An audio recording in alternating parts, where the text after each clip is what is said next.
안녕하십니까, 박사입니다. 프랑스의 마크롱이 시진핑의 초청으로 중국을 3일간 국빈 방문하고 있습니다. 국제 외교의 격변이 일어나고 있습니다. 시진핑은 마크롱에게 현재 세계는 불안정하며 복잡한 사안들이 많다고 했습니다. 그는 중국과 프랑스는 유엔 상임이사국으로서 진정한 다변주의 실천에 유엔을 핵심으로 하는 국제체제와 국제법 위주의 질서를 지켜나가야 한다고 말했습니다. 시진핑은 그러면서 논란거리를 정치적으로 해결해야 한다고 했습니다. 중일 간 갈등을 염두에 둔 발언이었습니다. 그러자 마크롱도 눈치 빠르게 이에 화답했습니다. 프랑스는 대중관계를 중시한다면서 하나의 중국 정책을 굳건히 지킬 것이며 프랑스 중국 간 전면적 전략 파트너십을 강화하겠다고 밝혔습니다. 마크롱은 중국 기업의 프랑스 투자를 환영한다면서 공평하고 차별 없는 경영 환경을 제공하겠다고 말했습니다. 또 프랑스는 유럽 중국 간 건강하고 안정적인 발전을 추구하며 유럽 중국은 전략적인 독자성을 실천하기 위한 대화 협력을 견지할 것이라고 말했습니다. 시진핑과 마크롱은 우크라이나 문제에 대해서도 의견을 교환했습니다. 마크롱에 대한 시진핑의 의전은 아주 극진했습니다. 인민대회당에서 양국 국가를 연주하고 의장대 사열도 했습니다. 이에 앞서 시진핑의 부인 펑르위엔도 수도 인민예술극장에서 브리짓 마크롱을 위한 별도의 환영 행사를 열었습니다. 퍼스트 레이디 외교수도 펑르위엔은 브리짓 마크롱을 위해 최고의 정성을 다했습니다. 마크롱 부부는 베이징에서 입이 찢어졌습니다. 마크롱은 베이징 도착 직후 포스팅을 올려 베이징에 4번째 국빈 방문을 하게 돼 매우 기쁘다고 말했습니다. 마크롱은 이번 방문에 80명의 호화 사절단을 이끌고 왔습니다. 외교, 경제, 농업 등 6명의 부장이 동행했습니다. 역에 에어버스, 알스톰, 프랑스전력, 다농 등 35명의 CEO도 동행했습니다. 시진핑은 12월 5일 마크롱과 함께 수촨성 청두도 같이 갑니다. 청두에는 프랑스 보발 야생동물원장도 방문해 팬더도 봤습니다. 중국 국가주석이 수도 베이징 이외의 장소까지 따라가는 것은 아주 이례적입니다. 2년 전 마크롱의 방중에는 폰데어 라이엔이 묻어갔는데 이번에 마크롱은 단독으로 감으로써 유럽 내에서 상당한 독자 행보를 과시했습니다. 마크롱은 미국, 러시아로부터는 대우를 못 받았는데 시진핑이 다른 행보를 취하고 있습니다. 이번에 마크롱은 아주 큰 패를 던지고 있습니다. 차기 G7 주책으로서 중국을 초청하려 하고 있습니다. 중국에 바짝 다가간 프랑스에 이어 영국도 그럴 움직임을 보이고 있습니다. 그러자 일본은 다급합니다. 백인 정으로만 이루어진 G7에서 유일한 아시아의 황인종 국가가 일본인데 여기에 중국이 들어온다는 것은 상상조차 못했던 일입니다. G7이 별게 아닙니다.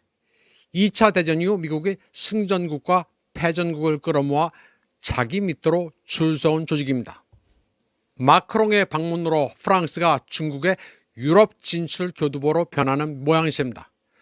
중국이 타이완 문제로 일본과 치열하게 다투는 동안 베이징은 프랑스와 영국을 끌어안음으로써 유럽을 각계 격파하고 있습니다. 영국의 스타머는 중국이 국가 안보의 위협이라면서도 그동안 논란이 됐었던 런던의 슈퍼 중국 대사관을 허가할 움직임을 보이고 있습니다. 그래서 영국이 프랑스에 이어 중국의 고개를 숙이는 유럽의 대국이 될 거란 조짐을 보이고 있습니다. 중국이 유럽에 파고들어 아사리판을 낼 조짐입니다. 중국은 로우존으로 너덜너덜해진 유럽을 주워먹을 작정입니다. 영국의 스타머 총리는 중국이 국가 안전을 위협하더라도 중국과의 비즈니스는 그래도 해야 한다고 말했습니다. 그러면서 현재 앵글로색슨의 맹우는 죄다 중국에 붙고 있는데 유독 영국만 눈치를 보고 있다고 말했습니다. 스타머는 마크롱처럼 2026년 1월 말 전에 영중 관계를 개선하기 위해 베이징과 상하이를 방문할 예정입니다. 스타머는 중국 방문을 계기로 논란이 됐던 런던의 슈퍼 중국 대사관 문제를 해결할 것으로 보입니다. 원래 이 대사관 문제는 12월 10일 허가 여부를 결정할 예정이었는데 이를 2026년 1월 20일까지 미루기로 했습니다. 아마도 스타머가 중국에 가기 전에 해결을 봐서 중국에 선물로 줄 가능성이 농후합니다. 중국이 런던에 새로 지으려는 초대 규모의 대사관은 영국의 로열 조폐창의 옛 부지에 계획되어 있습니다. 여기는 런던 타워 부근으로 200여 년의 역사를 지닌 건축 부지입니다. 건축이 순조롭게 진행되면 신축 대사관은 유럽 최대 대사관이 됩니다. 중국의 슈퍼 대사관 계획은 현지 주민과 국회의원, 홍콩의 소위 민주파 인사들의 반대에 직면해 왔습니다. 많은 반중파들은 이 대사관이 중국의 간첩 소굴이 될 것이라면서 격렬히 반대해왔고, 미국도 이 건설 계획을 부결시키라고 촉구해왔습니다. 영국 당국은 국가 안보를 우려해 슈퍼 대사관을 허가하기도 힘들고 중국과 거래도 해야 하니 진퇴양난입니다. 다음 소식입니다. 다카이치의 도발로 인해 미국도 전쟁에 휘말리는 사태를 우려하고 있습니다.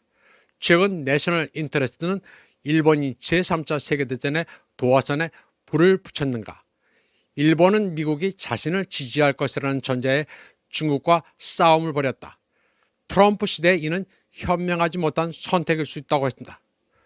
도쿄의 새 정부는 인도 태평양 지역에서 대규모 갈등을 일으키려는 의도를 보이는 것 같은데, 일본이나 미국이나 그러한 전쟁을 감당할 여유가 없는 시점이라고 말했습니다. 이번에는 타이완을 둘러싼 분쟁인데, 미국은 글로벌 차원의 대테러 전쟁에서도 졌고 러시아를 도발한 대리전에서도 거의 지기 직전이라고 설명했습니다. 그런 와중에 미국은 일본, 타이완과 중국 사이에 또 다른 패배할 대리전을 선택할 태세라면서 우려를 표했습니다.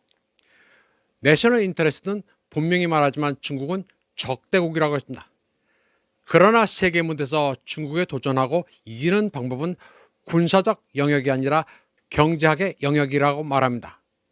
미국과 지역 동맹국들은 상당한 경제적 수단을 활용해 무역, 투자, 기타 금융활동의 레버리지와 같은 경쟁 전략을 수립하고 이를 통해 전반적인 지정학적 목표 달성에 긍정적인 환경을 조성해야 한다고 조언했습니다.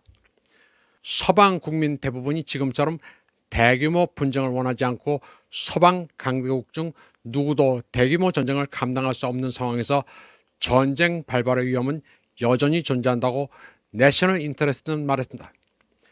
그러면서 일본의 잘못된 계산이 인도 태평양을 불태울 수 있다고 했습니다.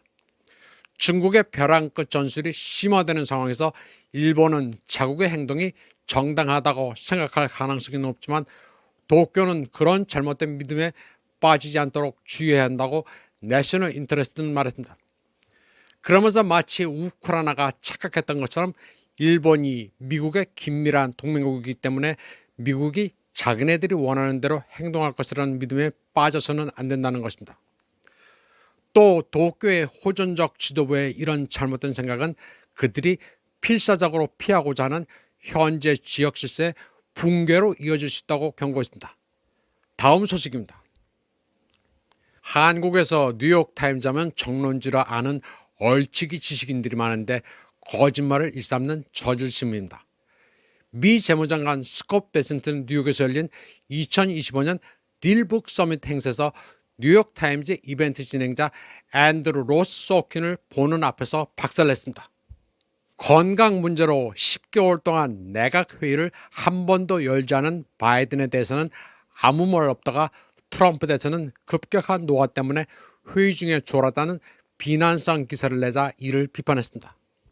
베센트는 트럼프가 어제만 해도 3시간이나 회의를 했는데 당신 왜 그러느냐면서 신문이 신뢰를 잃었다고 비판했습니다.